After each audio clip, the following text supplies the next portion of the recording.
Okay, yeah. Thanks for being here, Eddie. We got the Funky Beats Initiative talking today. So appreciate you guys coming out. Go ahead, and I'll start with you, Eddie. Just introduce yourself, and then you can maybe call out people to introduce themselves so we're not all. Sure, sure. Well, like as I said last time, people know me as Eddie O, aka the Blaxican, aka Agent Orange, and aka the Invisible Man. And right about now, we are kicking it with Joe Callaghan and Music Makers. Okay, so let's start off with our co-featured lead vocalist. First, we go with Emily.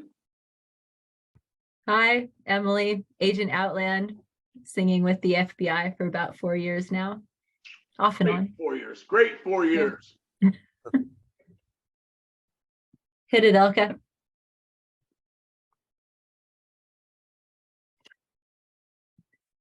Try again, unmuted. Hi, I'm Elka. I am not muted now.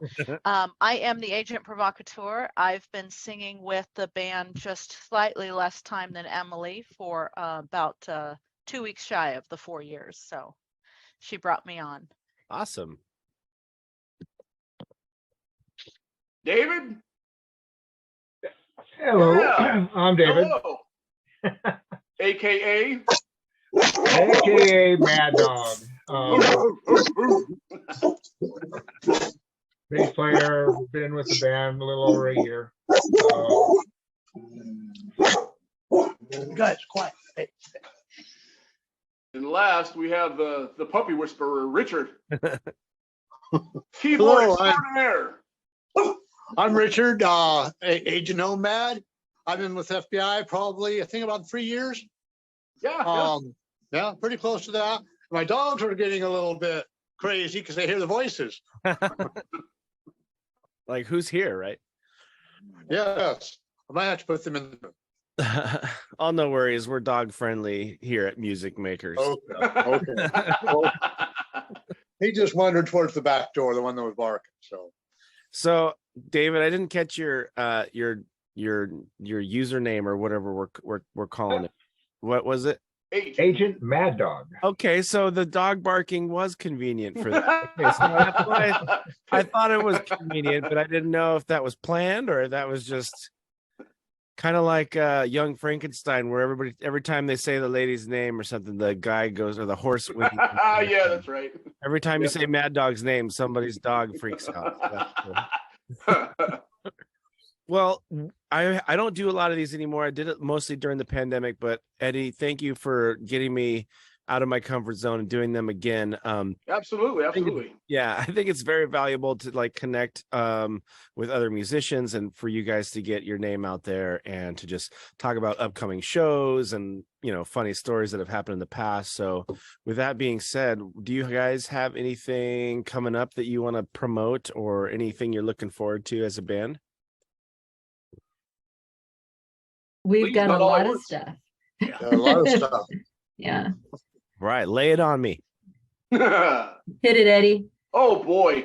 Well, this Friday, we're gonna like audition for the fair. Right? It's either going to be Marion County or State Fair. I'm not sure, but one of the representatives going to come by and audition us to see, you know, if we pass the test and whatnot. You know, so we're pretty stoked about that. And then our next official gig is going to be April 15th at the Yard.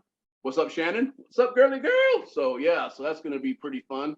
That's going to be our first time there, by the way. So we're going to have a blast. Can't wait. Awesome. And then we have like 3 more gigs too and stuff like that. So if anybody else wants to share the dates or whatever, go for it. I'll hit it. We have Bad Space on May 13th. We have South Liberty Bar and Grill on May 20th. Go Monica! Woo woo! Last year for Make Music Day, we did 3 gigs in one day. No, two gigs in one day. Yep. And that's going to be June 21st. We'll try to do that again because that was so much fun. Oh, it was. We have Halfpenny coming up in July and then an outdoor party at Bad Space in August. Awesome. Booking up to the summertime already. That's awesome. Yep.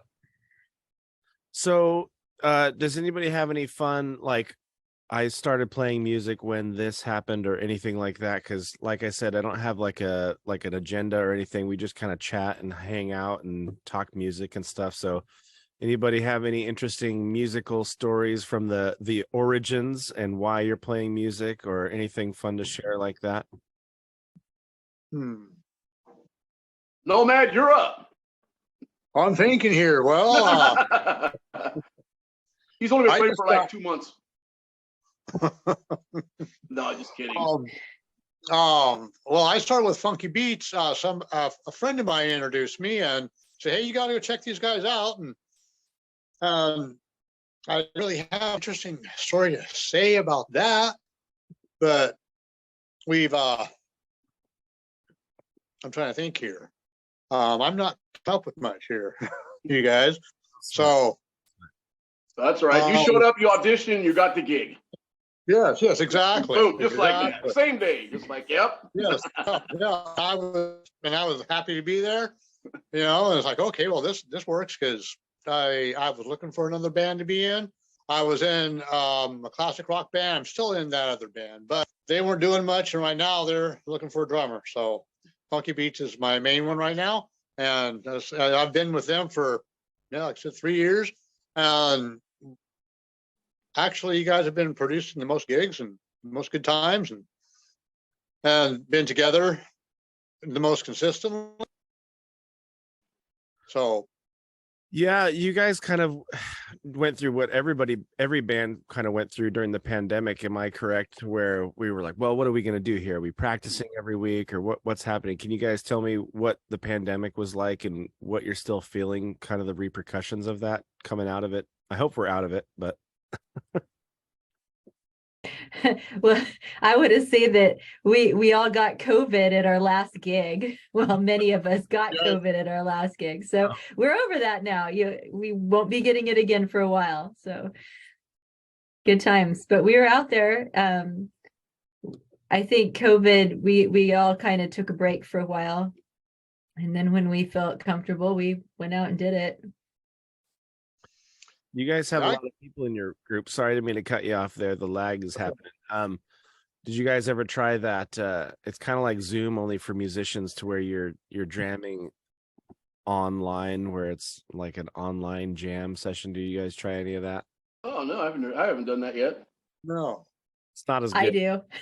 So how do you? Oh, we got a veteran here. Okay. So is Yeah. there a program that you prefer for something like that? And what's the downfall besides the obvious? I use Jamkazam, and I have a wired internet connection set up here. So for me, really no downfall unless I'm playing with a drummer, because that partial millisecond, I just feel like as a guitar player, I have to keep pushing ahead of the beat, and the drummer is always behind me. So if it's just acoustic guitar and acoustic instruments, it's not a problem, even if you add some electric stuff. But the second the drums come in, it's just unmanageable. That's what I've heard, and I tried to do it a little bit during the pandemic, and I never really got around to it. So we just masked up after we felt safe. I think it was like the first year we were taking it slow, and then the second year we're like, well, we got to do something. So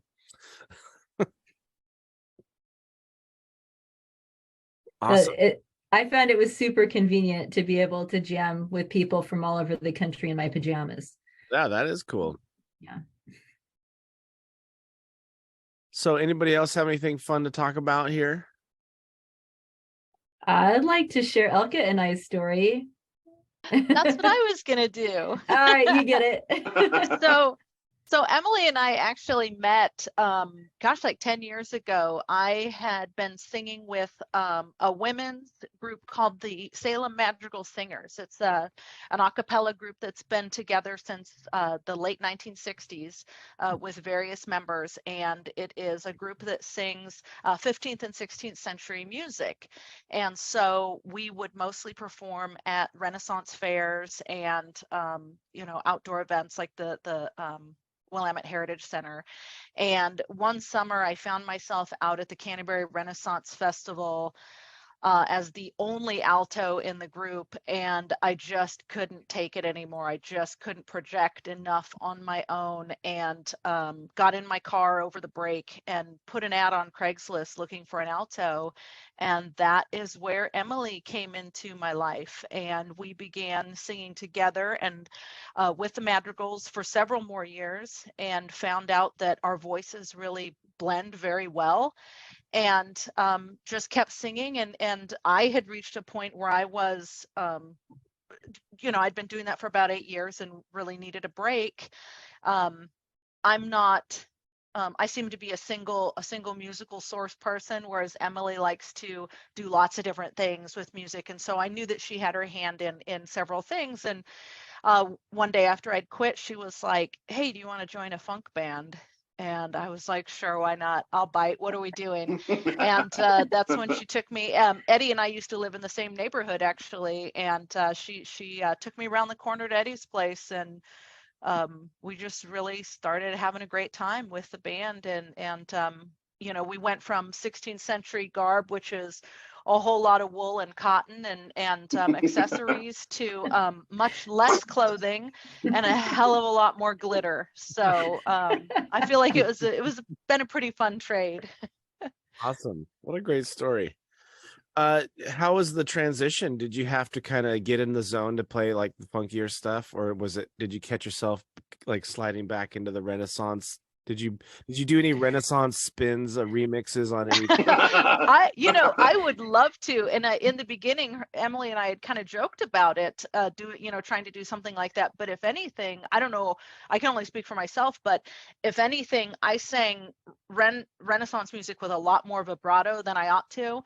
And so our instructor was constantly getting on my case about, tone it down. You need to take that out of your voice. And so, it actually made a heck of a lot more sense to do the funky stuff than to do the other stuff. So I don't know much about Renaissance music, but is there anything that you could revise to a funk song from back then? I think it would be a fun challenge. Most 16th century stuff, this is all going to be the Elizabethan age. So this is Shakespeare time. So all the songs were about sex and death and longing and loss. Perfect. Not any different than eat, drink, and be merry, quite literally, right? Party. So it wouldn't, it probably wouldn't be too difficult to maybe take a couple of favorites and see what we could do with them sometime. That's awesome. That's very awesome. Eddie, how you doing over there on the drums? Let's talk about your kit. Can you show me what you got back there, Eddie? Because I've been dying to see the kit.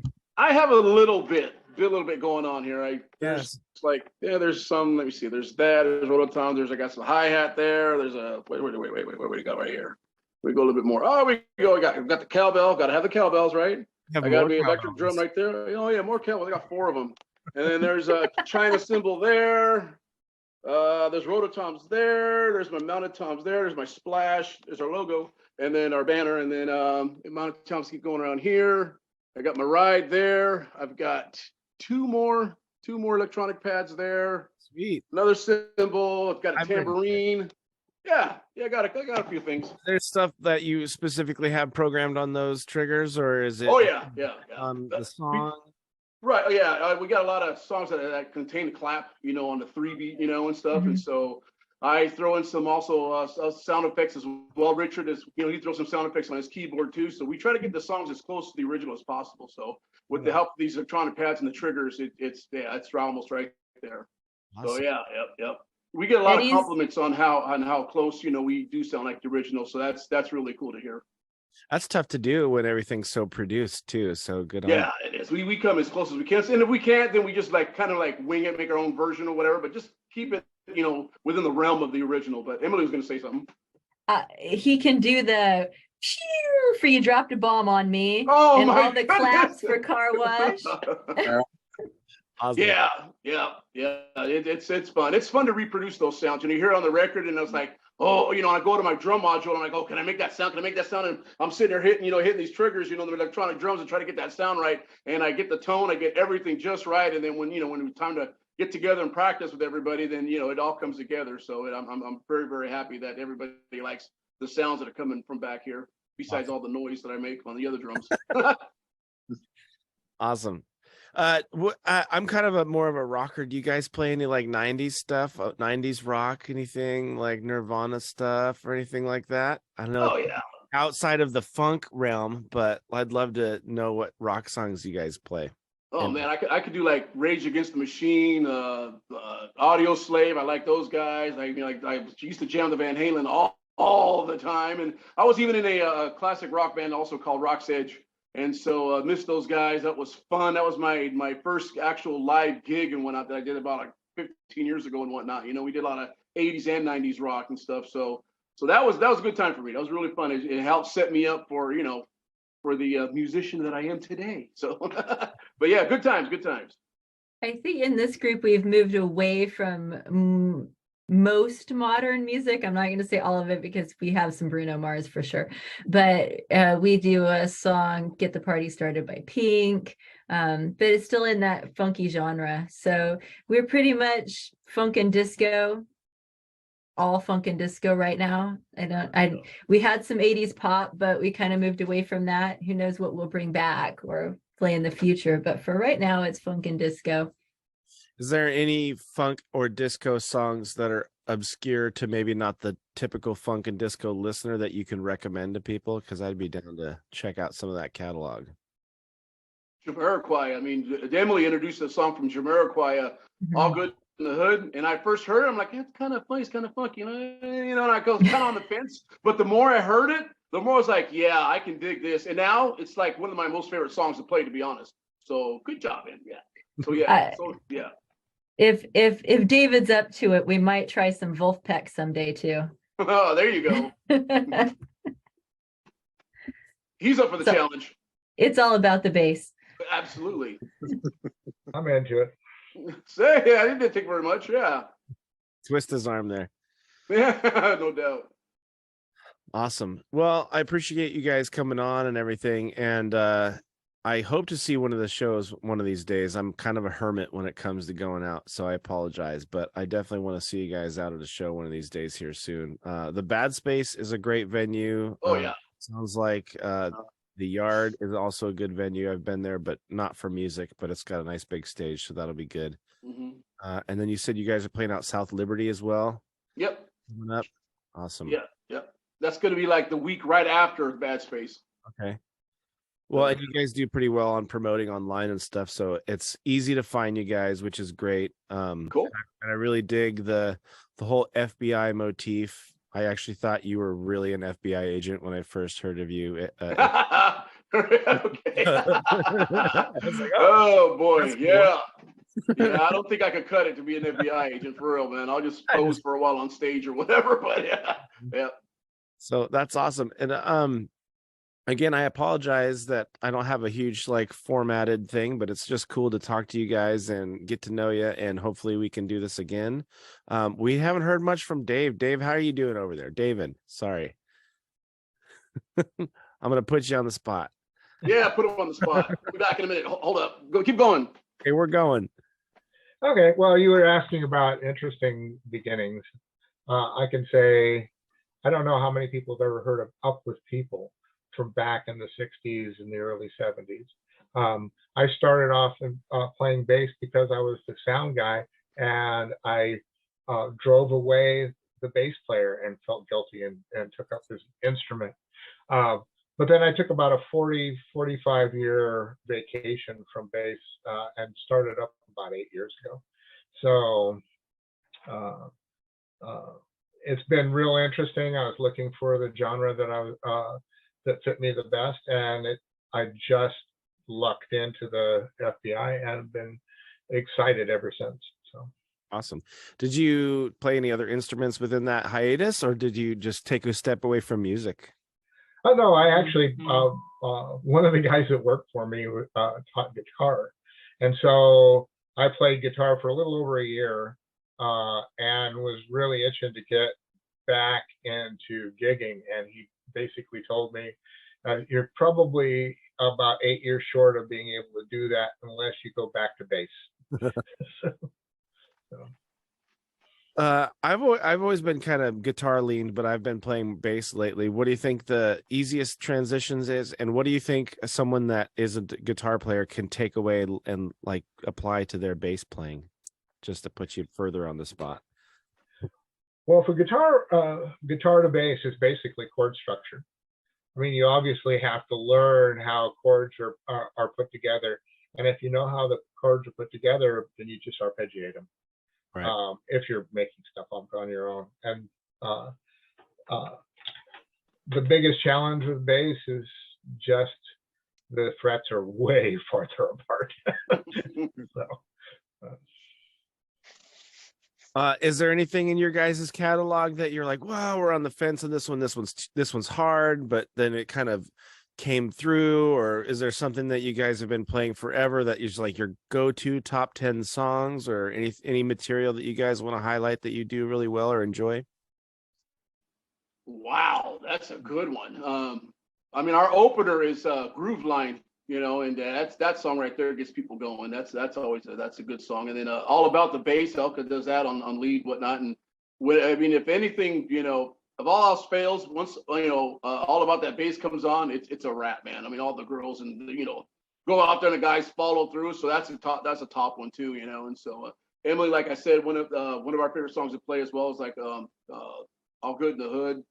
And then I don't know. There's also, we do a couple Earth, Wind & Fire tunes as well. There's some that was on the fence too, and we kind of scrapped one of the songs and whatever. We keep going with the other ones and whatnot, And then Elka does a super rendition of "I Will Survive" and stuff. So y'all got to check that one out for real, man. So that's one of my favorites to play for sure. Oh yeah, plus we have solos galore from everybody, and during the song and whatnot. So it's really a nice arrangement that we all agreed on doing and stuff, and it really brings the party to the next level, if you will. So yeah, and then Danny, our saxophone player, Kathy, guitar player, she introduced the Average White Band song, "Pick Up the Pieces." That's another one too, that we like doing as well. It's like we've only played it twice, maybe live or something like that, but it went over very, very well. Yep. You guys could add on whatever tunes you guys like to play. Yeah, too, so. basically our entire set list is stuff that was playing in your folks' backyard parties or on the oldie stations, and Sirius XM Groove channel is like, there are days when I will hit that channel and it's our whole set list.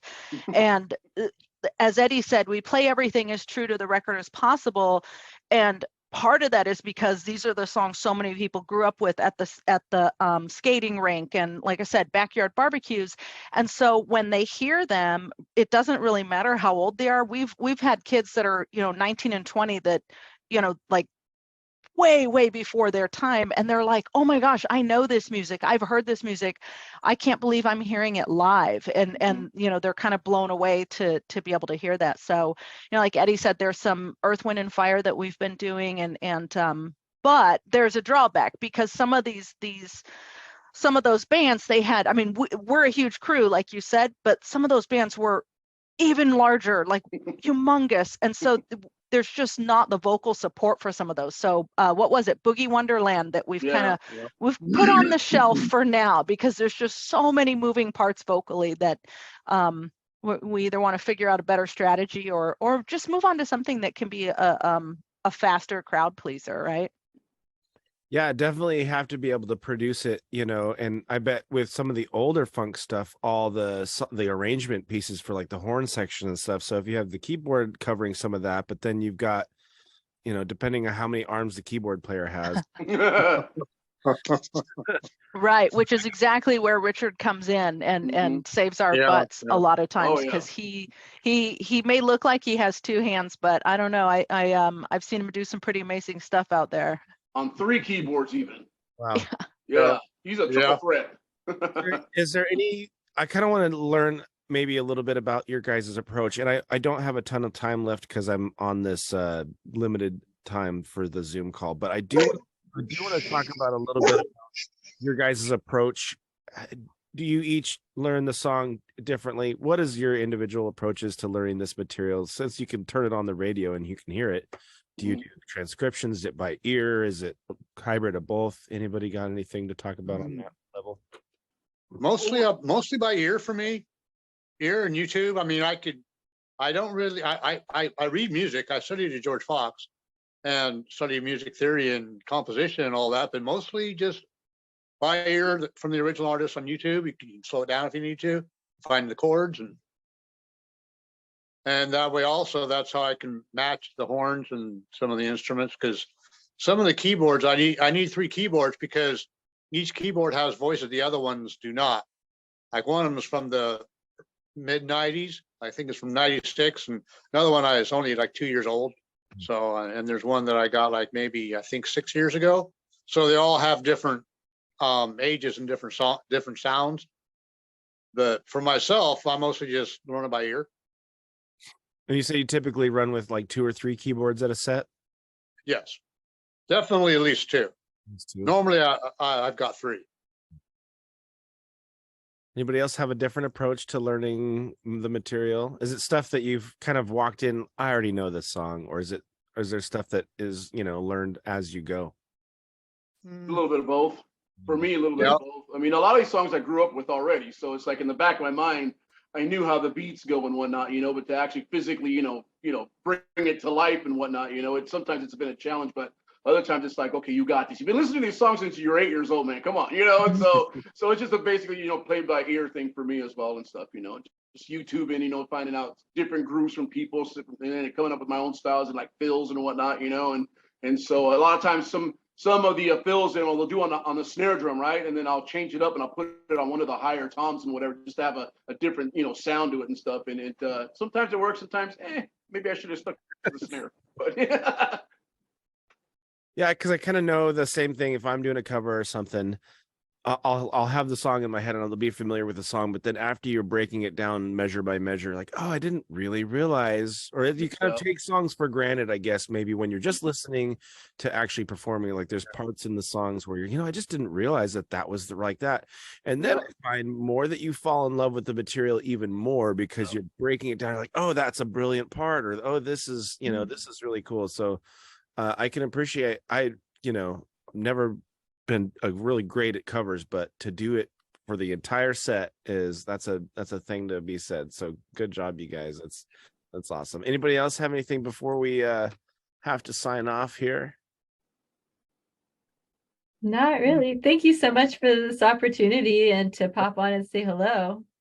Awesome. Likewise, you guys, I really appreciate it. So one more time before we wrap up, give us a list of the shows coming up so we can say that we talked about those to fresh in people's minds. So one more time, the shows you have coming. April 15th is going to be at the Yard, and that's all I remember. But Emily I got the list. So April 15th, we have the Bad Space on May 13th, South Liberty on May 20th, the next weekend. We'll do something for Make Music Day on the 21st. We have Halfpenny on July 29th, and Bad Space, an outdoor party, and August 19th. And you can find out more about us at funkybeatsinitiative.com. We'll have posters and upcoming dates there. Awesome. Thank you for that shout out to all your shows coming up. If you guys are looking for a gig on Make Music Day, I'm hosting music at the Drop now. It's nice big stage. We got a PA system and everything. So if you guys are interested, is it big enough to hold 7? Yeah, actually, we have a nice big stage there. Really? So it's what it is. It's a youth empowerment center. It's a nonprofit organization that's right downtown Salem, and I've been kind of like standing up the music program there. But didn't want to make that about me. But I did want to offer you guys a spot there. Let's do it. So if you guys are interested, I think it'd be a cool variety to have there. Nice big stage, and there's some. I think some backline instruments there, but you might want to just bring your own stuff. But yeah, if you're interested, Make Music Day might be a good opportunity. It's right downtown, right on it's 246 State Street is where it's at. So it's kind of by Taproot there. Yeah, cool. Okay. Yeah, you want to email that address to me again, or Yeah, sure. message me Yeah, or whatever, and then I'll coordinate with you, Eddie, and maybe we can make it happen. But if not, I would love to Absolutely. come see you guys at another show, maybe the Bad Space. That's pretty close to where I'm at. Again, thank you so much for doing what you do and keeping the music scene alive in Salem. I think it's super important. Also supporting me on the Music Makers thing that I'm. Absolutely, yeah, It's sure. really Keep nice doing to- your yeah. job. It's nice to have Yeah. collaboration and coordination with musicians in town. So, Absolutely, yeah, and yeah. Before we go, I'm sorry, I didn't mean to interrupt. It's like when we have a gig, we do like 3-hour gigs and whatnot, and it just depletes us of our energy. And then this, interview was fun. I mean, I got really hungry too. With this gig, just like last time. But you can keep going. You can finish. that's kind of what was nice about the fact that this was going on during the pandemic is we were still able to connect a little bit, and we didn't have to haul all our gear around, so we could just kind of do it from the privacy of our own homes in our PJs if that's what's happening.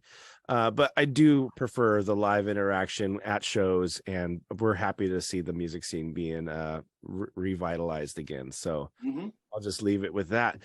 Thank you, everybody. I'll get this wrapped up, and we'll get copies posted and stuff, and we'll hopefully do this again, maybe come next winter time Or sooner. or sooner. Yeah. Well, you guys are busy. You guys all Well, got we are. Yeah, come on out and hang out with us, man. We'll do the same thing with you guys too, man. When you guys have a show. Well, thank you again, everybody.